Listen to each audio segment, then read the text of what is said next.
Conquistava la fiducia di ragazze minorenni del suo stesso ambiente e la usava per convincerle prima a inviargli foto osè e poi ad avere con lui rapporti sessuali. A un allenatore di 40 anni, residente nel veneziano, è stato notificato dai carabinieri l'obbligo di dimora e il divieto di avvicinarsi a 3 giovani, una delle quali non ancora diciottenne.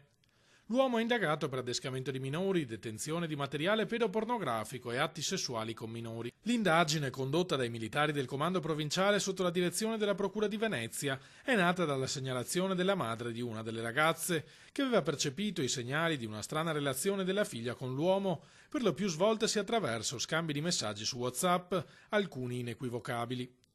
Dalla perquisizione a casa dell'allenatore e dalle successive testimonianze con audizione protetta delle vittime, i carabinieri hanno scoperto che l'indagato aveva compiuto ripetuti atti sessuali con altre 2 ragazze all'epoca minorenni e deteneva vario materiale pedopornografico.